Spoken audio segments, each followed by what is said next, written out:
Hello, everyone, and welcome to the Courageous Curiosity Podcast. I am Superintendent Ben Mainka with the Novi Community School District. We are here with three of my favorite people, and we get a chance to talk about something that is amazing today.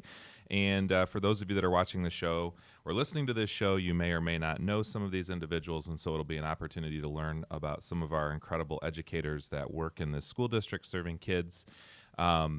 Today is a day that we're curious about elementary school success. So this is coming on the heels of some great news. Really, all 5 of the elementary schools in the Novi Community School District have been ranked in the top 10 of all elementary schools in the state of Michigan. That's a first for the district. And, we're not satisfied. We're saying that we've arrived. And I think that there's still a lot of room for growth. I think that we talk about with our staff, when I talk with teachers, they say, look, there's some things that are just not working right. Like there's things that we have to improve. There's things that we have to work out. And so I don't want to use this as an opportunity to say that somehow we've arrived. But I also want to acknowledge the success that our teachers, that our principals, that our administrators, that our kids, that our just everybody involved in these buildings have had. And I think it's just a tremendous testament to a lot of hard work by a lot of really caring people. And so I'm excited today to learn a little bit about what some of those things are and maybe what is making our elementary school momentum what it is. And this is something to really celebrate. So we have 3 educators with us, today, and I'd love for each of you to just kind of introduce yourself, talk a little bit about your background, what got you to this point, and, maybe what you do here in Novi. So, Ms. Bidlack, we'll start with you. Thank you. Good morning, everyone. Great to be here. Laura Bidlack. I'm the Director of Elementary Education, and I joined the Novi team in January. So still new to the team, thrilled to be here, really enjoying my time in Novi, getting to know everyone still and the programming. But my background is 21 years. This is my 21st year in elementary education. And I've served in positions of special education as well as intervention, principalship, and director in another district. So I really have a wide spanning elementary background, and I'm finding that those are all very useful to me in the work we're doing with a really great team. Yeah, and it's interesting that 21 years in, and this is only the second district that you've worked in. So you spent a lot of time in Rochester, Yes. right? And which is another great school district.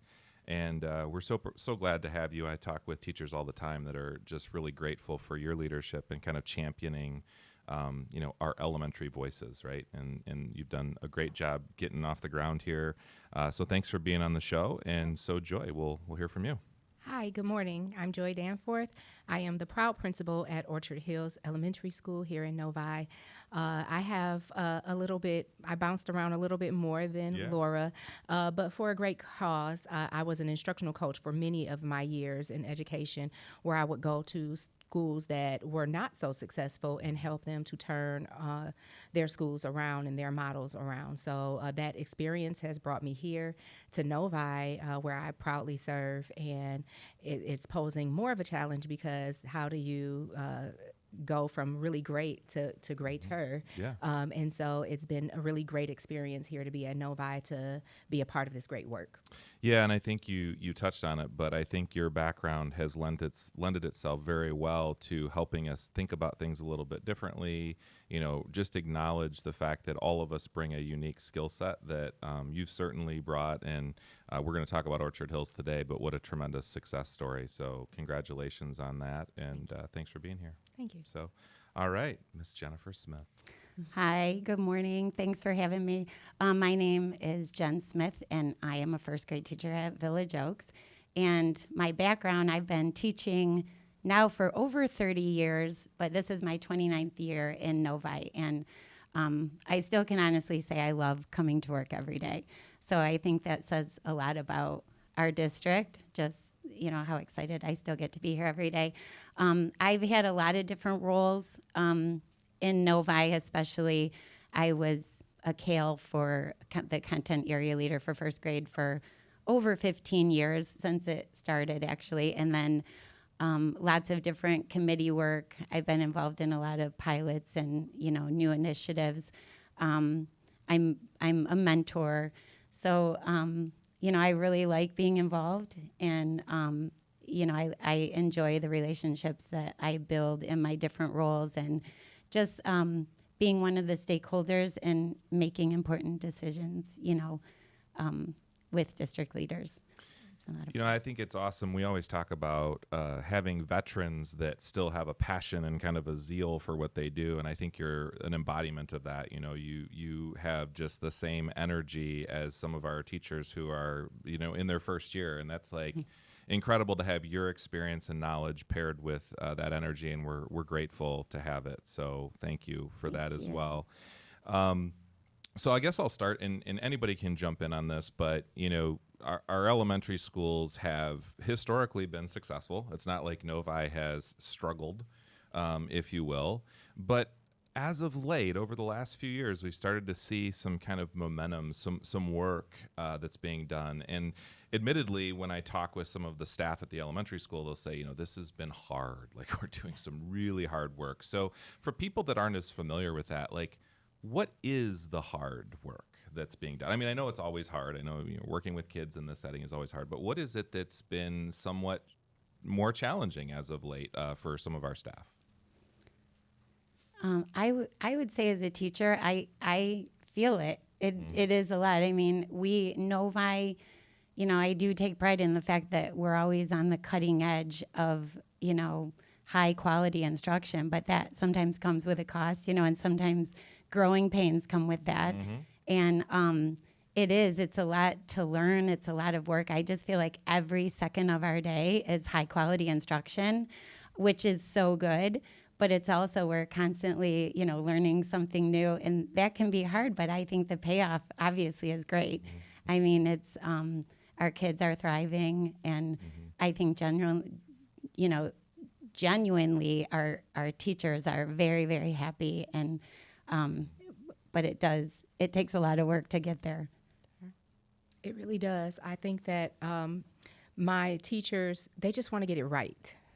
And so as we're implementing new things, it's not just I'm resisting change. The change is not the hard part. The getting it right through the change is the hard part. And to have them to focus on, we are growing together, we are learning together, and you might stumble through a few things, and that's okay, because that's a part of the learning process, just like we teach our students, that as we learn hard things, that we may make a mistake or two, and that's okay, and we learn from it, and we grow from it, and we continue to move on and make ourselves better because of that experience. So helping them to understand that and to accept that there's not going to be any gotcha moments. We are learning together. We are thriving together, and we're going to come through on the other side better for it, has been a task for me as a principal to make sure that I'm encouraging them along the way, because they really do just want to get it right. Yeah, it's interesting to hear you talk about, the teachers want to get it right. I guess I have a vision of the stereotypical, I know stereotypes don't always hold true, but the stereotypical elementary teacher was that young person in elementary school who always had to get the gold star, right? They were they're pleasers, they want to get it right, they want to do well, and I think there's an elevated sense here in Novi that people expect to do well. And it's kind of this, infectious thing. But then, Jen, you were talking about every moment of our day is high quality instruction. And I have to say that's not typical in a lot of places. I think we're human beings, right? We're looking for, when can I take a breath? Like, when can I take a breath? When do I have a moment where I'm not on and I'm not doing that? And it seems like part of the difficulty is that our elementary teachers are never not on. They are constantly after it, right? Yeah. And to give a little bit of a global perspective to that too, all of those are very true and very much applicable to where we are right now in Novi, but that is also where we're at just in elementary, specifically around literacy. Yes. So a lot of our changes that have been in place in the last year or two have been around focusing on literacy and implementing best practices and research in literacy. And that isn't just for Novi. That's something that is coming out of large-scale research where we're attending to, are we seeing the growth we want to see for our students in literacy? Are we seeing the long-term impacts of the best practice. And so it's really more of a philosophical change, too, that we're moving through as educators, and specifically elementary educators, as well as now here in Novi implementing some programs that align with that new research. So the shifts were large. Anytime you take on curricular change, that's tremendous. Yeah, and I mean, I don't think that can be overstated, because if you think about the fact, we have this person who may have been teaching for 30 years, 25 years, whatever, and all along, and this is everywhere, this is the way that we should be doing it, and they were doing that thing and doing it well. Yes. And now this new research emerges. So that's very difficult, I would think, as a teacher, to have to manage through all of that as well. And yet, we don't necessarily want to knee-jerk and say that just because there's a new body of research that's emerged that we throw out everything that we've done before, right? So can you talk, Laura, a little bit to this tug of war, right? We have, it seems like there are these two camps, and I've talked about it even on this show before, where, it's the learning to read or reading to learn. You have this kind of philosophical, divide. And I know that in Novi, we're trying to be somewhat balanced in that space, but yet that can seem not balanced to some that have been used to doing things a certain way. Can you talk about what this kind of philosophical shift actually is all about across the country? Yeah, absolutely. And I appreciate that word balance when you speak of it in a place of trying to navigate the differences within the research. So speaking to the newer research or the science of reading that's come out, and then that word balance gets a little confusing sometimes because we implemented a balanced literacy approach previously. Mm-hmm. So I think one thing that's really important is that our educators, and in my experiences as well elsewhere, our elementary educators were noticing that there were some components of the work we were doing in a balanced approach that wasn't attending to phonics and foundational skill development, phonemic awareness, our sounds, our letters, and then putting those together so that we can decode and actually read the words. It wasn't the focus that was in that balanced literacy approach always. And that's where educators started noticing it, and then the research was aligning to that.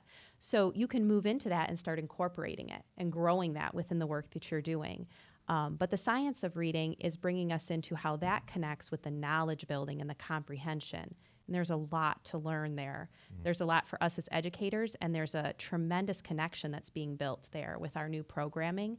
And so that's been the crux of the work that we're doing, is how do you not throw everything out that you know to be good, mm-hmm. and the pieces that were beneficial, the instructional practices we were using, but incorporate these new and enhanced practices to attend to our students. And you've lived this firsthand, Jen. I mean, you've had, obviously a tremendously successful career doing great things, and you're also learning some of these new things alongside some of our teachers. What's this experience? Has it been kind of surreal, this whole experience? Right. That is a challenge sometimes. And I think for me, I struggle with that a lot, is the more I learn. I mean, I've been teaching for 30 years and I'm still learning and growing all the time. And I have the attitude, it keeps me going. I love it. I love learning new things. I feel like it keeps me on my game. But my biggest regret is always, I wish I knew this earlier. Like here, I've been here 30 years and I haven't been doing the things we're learning with AVMR and this really great reading. Just the other day, I'm in the middle of teaching a lesson and going through what I have going through my head during my lesson, watching how engaged my kids are and how excited they are. I was just thinking in my head, wow, I have not done this my whole career. I wish I would have done this sooner. But it is, you just have to have that attitude. You know what you know, and you just keep moving forward as you learn and grow.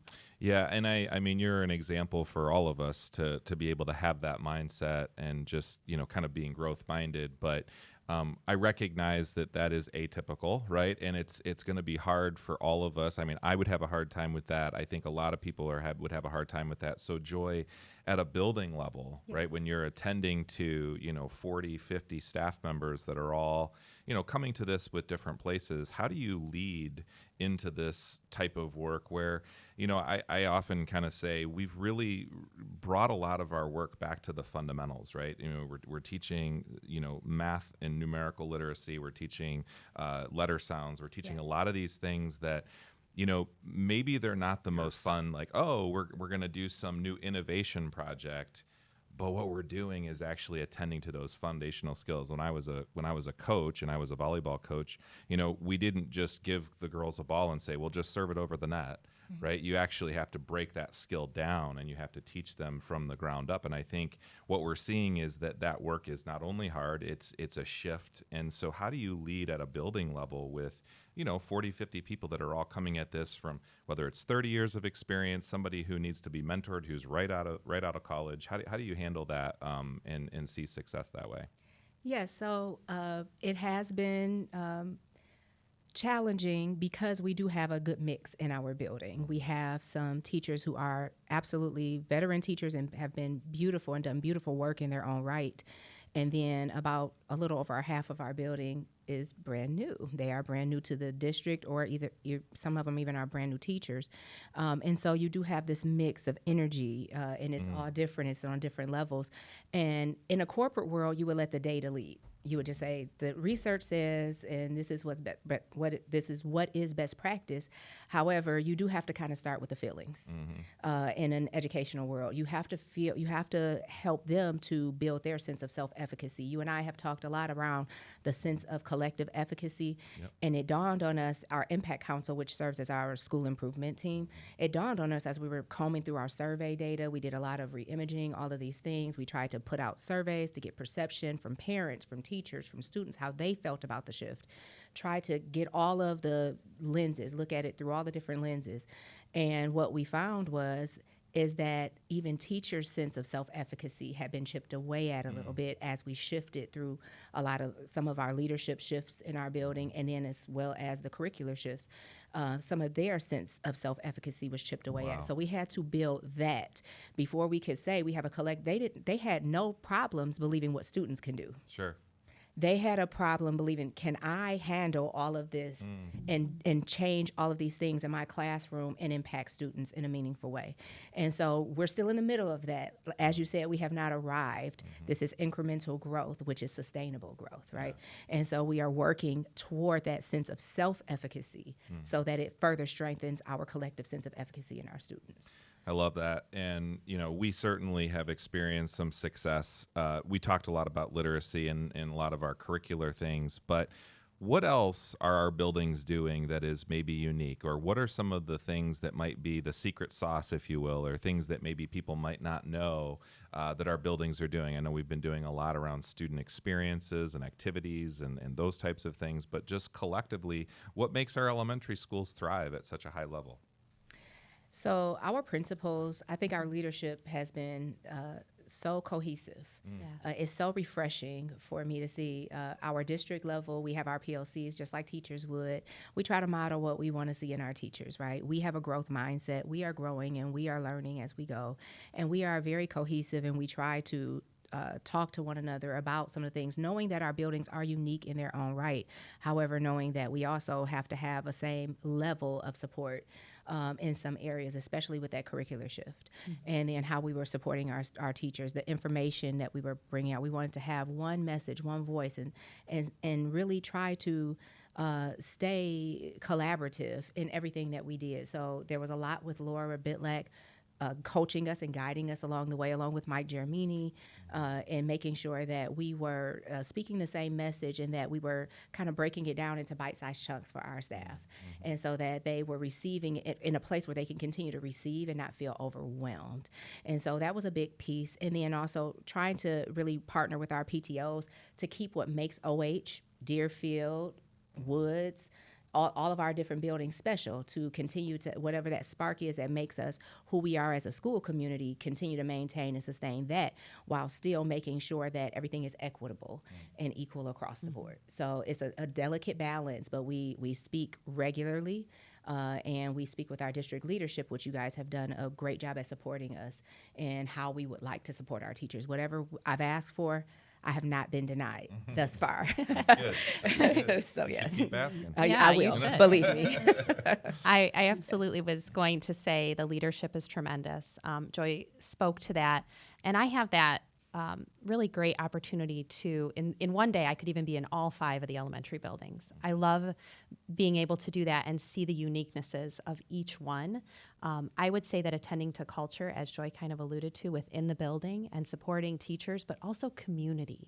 There are so many amazing community activities. Yes. Our principals and our staff in each building, along with their PTO partners, are attending to creating a sense of belonging. I think last year was one of the times I visited. It was the, is it called the Invention Convention at Parkview? It was incredible seeing the students lead in that way and design, and their parents were so excited, and there were teachers leading that on their own time to create that experience. And I know there's multiple buildings that do that, but that's the beating heart of the work we do. When students love where they are and they want to be there and they want to grow. And I see that present in every single building, and that's really an amazing accomplishment. Yeah, for And sure. if I could add to that too, just like you're saying, that's what we want for our students, for them to have a sense of belonging and to feel valued. But that goes on to even teachers feeling that way. I mean, it's natural if you feel valued and you feel supported, you're going to want to work harder and come to work every day.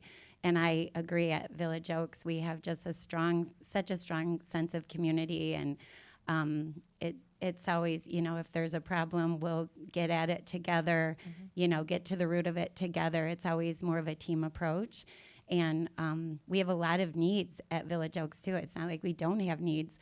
But I feel like we can handle anything together because we have support all around us. Yeah, and as you say that, I'm also reminded of actually some of the challenges that you've had to go through at all of the different buildings, whether it be leadership change, whether it be student challenges or parent challenges, whatever it is, that actually provides opportunities for the staff to kind of forge those relationships together and be able to push through. And we're speaking about adversity in the midst of all 5 of our elementary schools being in the top 10, but I think that's just an honest assessment. And I think one of the things that will continue to help us be great is the fact that we're not satisfied with just where we're at, right? I think it would be real easy to just say, well, look, we've kind of arrived. Let's just kind of sit back and put our feet up. But we're actually, all of you are talking about, well, actually, we could learn even more. We could do this, and our kids could, and that's a rare gift that I think our community has, and our staff and our teachers and everybody that's involved in that. There's a lot of people that talk to me about, I love the fact that our kids have these opportunities to participate in clubs. This is a relatively new development. Not a lot of elementary schools. I think if they have clubs and activities, they're more like community clubs. Certainly we have Boy Scouts, Girl Scouts, those things, which are great. But we actually have district-sponsored clubs and activities that have been slowly kind of getting off the ground over the last couple years. Can you talk to the impact that that's making on kids' ability to feel the sense of belonging or a connection to their community? Yes, so it is very nice to see after school. I walk around and watch the clubs. They're always excited to be a part of it. It really is kind of a come one, come all for most of the clubs, with the exception of our drama club, which you have to audition for, but it's kind of a soft audition. Yeah, sure. There's going to be a place for you. Just to prepare them, somewhere. right. Yeah, there'll still be a place for you in some space. But it really does speak to the sense of belonging in the school and sense of community that we have. I have watched not just our students, but even some of the high school students come back and lend themselves to our drama club, to our choir club, to our garden club. The robotics team was there yesterday demonstrating some things for our students. And so it does kind of have not just this uniformity across the elementary buildings, but also this vertical alignment that we're starting to see, that we're preparing them for being able to multitask and be well-rounded students and do lots of things and still perform well academically as well and juggle all those things even on their level as K through 4th graders. And so it's really great to see that, but that sense of belonging. I've watched our PTO, they step up in so many ways. It's things that I wouldn't have even thought about. They're like, you know what, we purchased some more things for your drama drama night because we just saw that scenery. It was good, but it wasn't great. We went ahead and donated these things. They're always really great with just lending themselves to whatever they see that the students want to be a part of. If they see a desire within our students, they want to contribute in some way. So our community is growing our community and giving us that sense of collaboration and family feel. And so it's really great. It's definitely the whole child approach. Yes. And I think in its infancy, you even start to develop and build career ideas in students as they have these experiences. They're able to think about things that they like to do and where do I fit in the larger scope. And these are 21st century skills that they're building in collaboration and in creativity and critical problem solving in very hands-on ways through the clubs. So that's wonderful to see.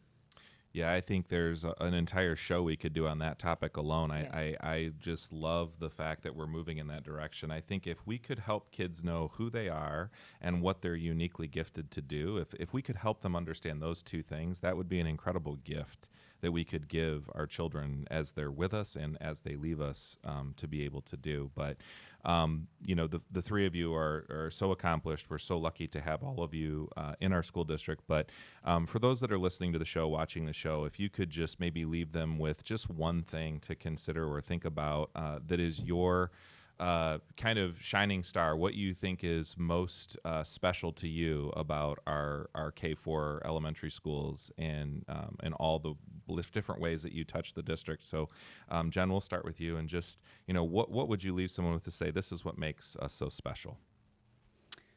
I would say, like I said, just our culture and sense of community. Really, like I said earlier, if, with the culture that we have and people feeling so valued and supported, that it makes people want to work harder and want to be a part of it, my advice to other teachers, young teachers, would be to get yourself involved. Don't be afraid to put yourself out there. Lean on all the support that's available out there. We have so much support in place with our coaches, our, the mentor program. We have our interventionists that are there, our support staff. There are just, so many supports around us. And so, I don't know, just put yourself out there and use it to grow and learn and lean on others. Love it. Thank you. Yep. Yeah, I would have to piggyback off of that and say resources. I think that our district is very rich with resources. Sometimes I'm overwhelmed by which one do I choose because there are so many things, but they're very purposeful and very intentional in everything that has been chosen. And so our teachers really do have a wealth of things they can reach out for to get, whether it be instructional support or culture and climate support, and helping with any behaviors they might experience or anything like that in their classroom.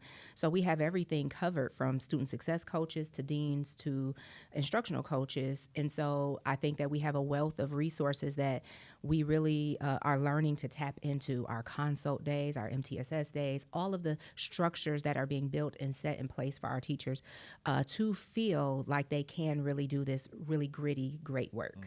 And so I think that if we can all just learn to be vulnerable in that space and just ask for help when needed and just make sure that it's safe enough, continue to make sure it's safe enough, because it does feel very safe, to continue to make sure it feels safe enough that we say, I don't know how to do this thing.